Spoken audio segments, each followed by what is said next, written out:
Good morning student. आज हम लोग बाकी क्वेश्चन आंसर्स करेंगे। अगला क्वेश्चन है क्वेश्चन नंबर 9। दक्षिण एशिया की भौगोलिक और राजनीतिक संरचना का वर्णन कीजिए। आंसर है आमतौर पर दक्षिण एशिया में 7 देशों को शामिल किया जाता है। वे हैं बांग्लादेश, भूटान, नेपाल, मालदीव, भारत, पाकिस्तान और श्रीलंका।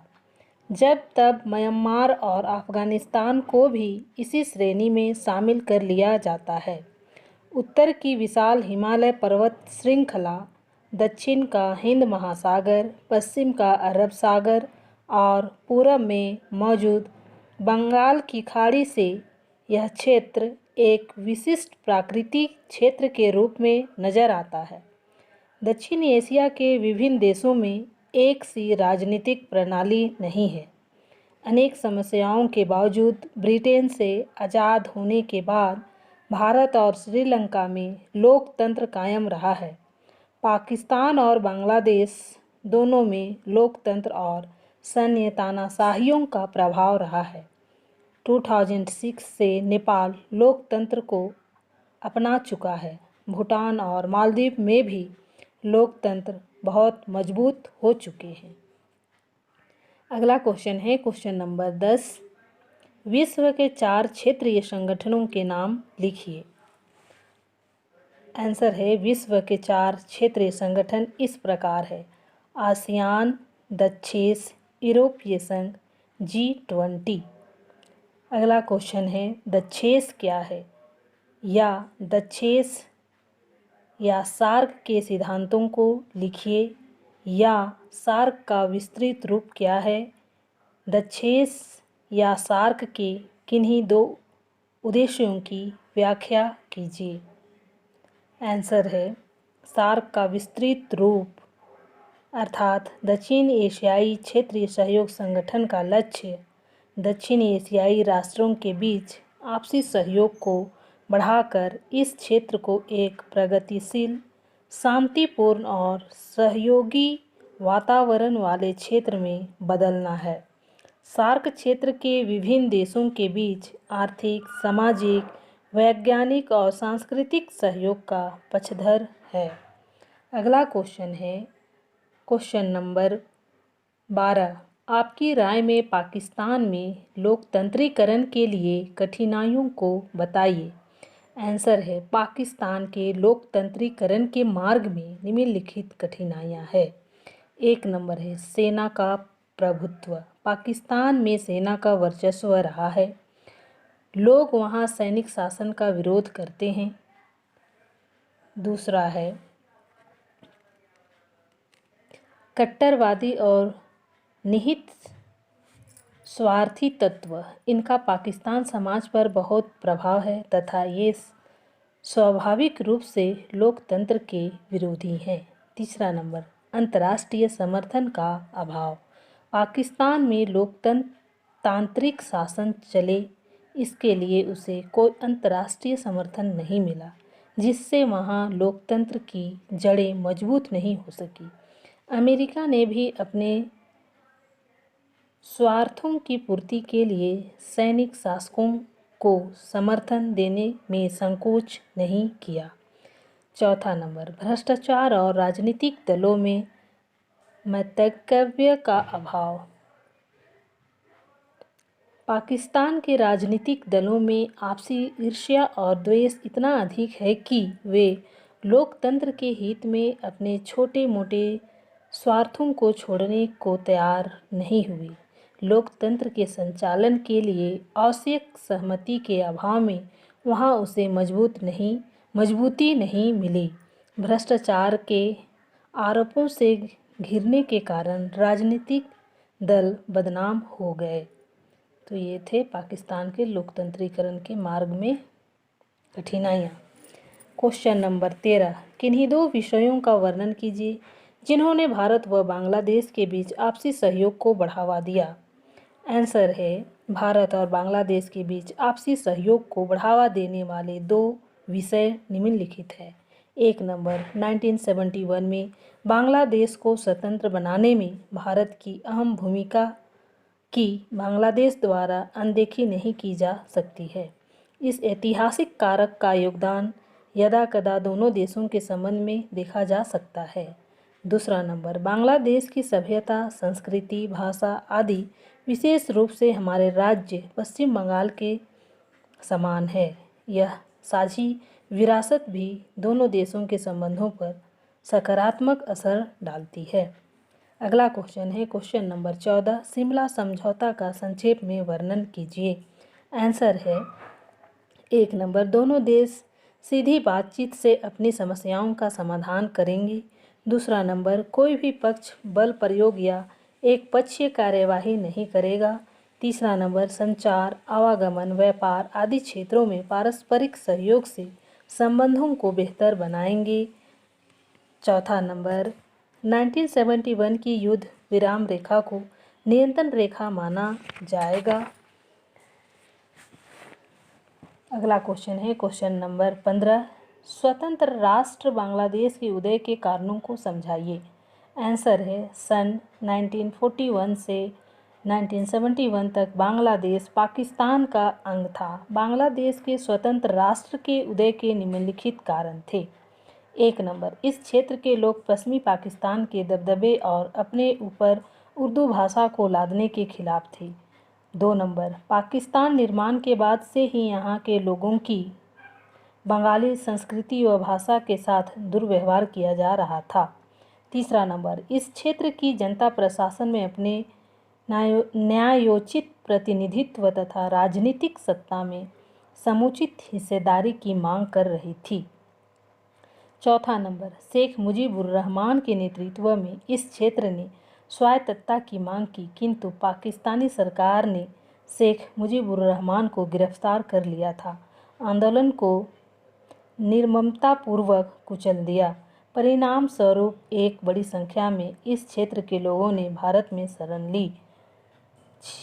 5 नंबर, भारत के लिए इन शरणार्थियों को संभालने की जटिल समस्या थी। भारत सरकार ने इन लोगों की आज़ादी की मांग का समर्थन किया। परिणाम स्वरूप सन 1971 में भारत पाक युद्ध छिड़ गया तथा अंततः स्वतंत्र बांग्लादेश अस्तित्व में आ गया। अगला क्वेश्चन है, ताशकंद समझौता का उल्लेख करें। आंसर है, ताशकंद समझौता भारत व पाकिस्तान के मध्य सन 1966 में संपन्न हुआ। इसकी प्रमुख बातें निम्नलिखित थी। 1 नंबर, दोनों देश अच्छे संबंध बनाए रखेंगे तथा संयुक्त राष्ट्र के चार्टर के प्रावधानों का सम्मान करेंगे। 2 नंबर, एक दूसरे के घरेलू मामलों में हस्तक्षेप नहीं करेंगे। 3 नंबर, परस्पर गलत प्रचार नहीं करेंगे। 4 नंबर, कूटनीतिक संबंधों को बहाल करेंगे। 5 नंबर, युद्ध बंदियों की अदला बदली की जाएगी। 6 नंबर, शरणार्थियों व विस्थापितों की समस्या का बातचीत द्वारा समाधान होगा।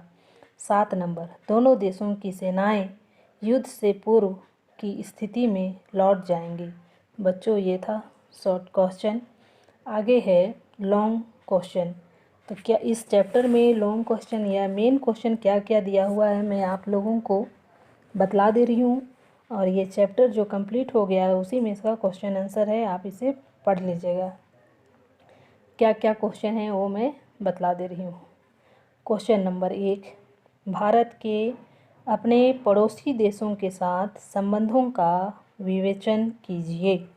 क्वेश्चन नंबर 2, श्रीलंका में नस्लीय संघर्ष के क्या कारण हैं? इस समस्या का क्या समाधान हो सकता है? या श्रीलंका में जातीय संघर्ष की प्राकृतिक तथा मुख्य कारण को स्पष्ट कीजिए। इस संघर्ष ने श्रीलंका के आर्थिक विकास को कैसे प्रभावित किया? क्वेश्चन नंबर 3, दक्षिण एशियाई क्षेत्रीय सहयोग संगठन के उद्देश्यों व उसकी सफलताओं का विवेचन कीजिए। क्वेश्चन नंबर 4, पाकिस्तान व नेपाल में लोकतंत्र के उतार चढ़ाव का वर्णन कीजिए। क्वेश्चन नंबर 5, उत्तर शीत युद्ध काल में दक्षिण एशियाई राज्यों की राजनीति का संक्षिप्त वर्णन प्रस्तुत कीजिए। क्वेश्चन नंबर 6, भारतीय सरकार किस प्रकार लोकतांत्रिक बातचीत का रास्ता अपनाते हुए कश्मीर समस्या के समाधान की दिशा में प्रयत्नशील रही है? व्याख्या कीजिए। या कश्मीर समस्या पर निबंध लिखिए। या भारत और पाकिस्तान के बीच कश्मीर समस्या की विवेचन कीजिए। क्वेश्चन नंबर 7, भारत पाकिस्तान के संबंधों की मुख्य समस्याएं क्या है? या भारत तथा पाकिस्तान के बीच किन्हीं 3 विवादित मुद्दों का वर्णन कीजिए। या भारत पाकिस्तान के बीच नदी जल के बंटवारे संबंधित विवाद को स्पष्ट कीजिए। या भारत और पाकिस्तान के बीच किन्हीं 3 विवादित मुद्दों का वर्णन कीजिए। ये सबका एक ही आंसर होगा। क्वेश्चन नंबर 8, एक ध्रुवीय व्यवस्था में गुटनिरपेक्ष आंदोलन की प्रासंगिकता का विवेचन कीजिए।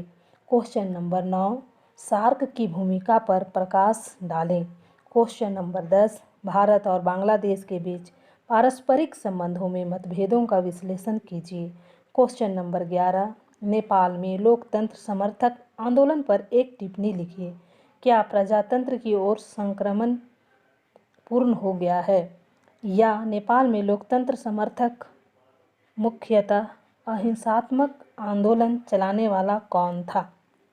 क्वेश्चन नंबर 12, दक्षिणी एशिया के देशों के नाम लिखिए। इस क्षेत्र में शांति बहाली और सहयोग को बढ़ावा कैसे दिया जाए? विवेचना कीजिए। क्वेश्चन नंबर 13, क्यों भारत और चीन वैश्विक राजनीति में अपने को उभरती शक्तियों के रूप में देखते हैं जबकि दोनों के मध्य में तनाव विद्यमान है? इनके संबंधों को दृष्टिगत रखते हुए किन्हीं 4 घटनाओं से अपने उत्तर की पुष्टि कीजिए। क्वेश्चन नंबर 14, सार्क से क्या तात्पर्य है? कैसे इसके माध्यम से शांति एवं सहयोग बनाए रखा जा सकता है? क्वेश्चन नंबर 15, भारत और बांग्लादेश के मध्य सहयोग और असहयोग के दो मुद्दों को तर्क सहित प्रस्तुत कीजिए। क्वेश्चन नंबर 16, उन कारणों का उल्लेख कीजिए जो पाकिस्तान को अस्थायी प्रजातंत्र कायम रखने में नाकाम सिद्ध करते हैं। उन 2 लोकतांत्रिक कारणों का उल्लेख कीजिए जिसने पाकिस्तान में लोकतंत्र कायम रह सकता है। या पाकिस्तान में स्वतंत्रता के बाद से वहां पर सेना और लोकतंत्र की भूमिका को स्पष्ट कीजिए। क्वेश्चन नंबर 17, पाकिस्तान के साथ युद्ध और शांति पर निबंध लिखिए। क्वेश्चन नंबर 18, सार्क पर एक निबंध लिखिए। क्वेश्चन नंबर 19, भारत पाक संबंध पर संक्षिप्त लेख लिखिए। या भारत पाक संबंधों का संक्षिप्त में वर्णन कीजिए। या भारत पाक संबंध पर एक निबंध लिखिए। पाकिस्तान के साथ भारत के वर्तमान संबंधों पर निबंध लिखिए। क्वेश्चन नंबर 20, भारत श्रीलंका संबंधों का विस्तार से वर्णन कीजिए। या भारत श्रीलंका संबंधों पर एक निबंध लिखिए। या भारतीय शांति सेना को श्रीलंका क्यों भेजा गया और उनका क्या परिणाम निकला?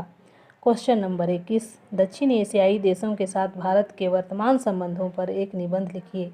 क्वेश्चन नंबर 22, 1947 में हुए भारत के विभाजन के किन्हीं 6 परिणामों का विश्लेषण कीजिए। क्वेश्चन नंबर 23, ऐसे किन्हीं 3 अंतर्राष्ट्रीय चुनौतीपूर्ण मामलों का वर्णन कीजिए जिससे तभी निपटा जा सकता है जब देश साथ मिलकर कार्य करे। क्वेश्चन नंबर 24, नेपाल और भारत के बीच ऐसे विशिष्ट संबंध है जिसकी तुलना विश्व में किसी और से हो ही नहीं सकती। किन्हीं 3 उपयुक्त तर्कों द्वारा इन कथन को न्याय संगत ठहराइए। या भारत के नेपाल और भूटान के साथ संबंधों की व्याख्या कीजिए। क्वेश्चन नंबर 25, 1971 से 1990 तक बांग्लादेश में सरकारों के निर्माण से संबंधित घटनाक्रम का परीक्षण कीजिए। तो बच्चों, ये क्वेश्चन थे आपके इस चैप्टर के, आप इसको देख लीजिएगा। पूरा चैप्टर कंप्लीट हो चुका है और वस्तुनिष्ठ प्रश्न जो हैं वो आप किताब में देख लीजिएगा और पढ़ लीजिएगा एक एक नंबर के लिए। बुक पढ़ना बहुत इम्पोर्टेंट है। ये 2 चैप्टर समाप्त हो चुके हैं क्वेश्चन आंसर के साथ। आज मैं इतना ही क्लास लेकर के समाप्त करती हूँ। अगला क्लास में सेकंड भाग से करूँगी अगले दिन। Thank you.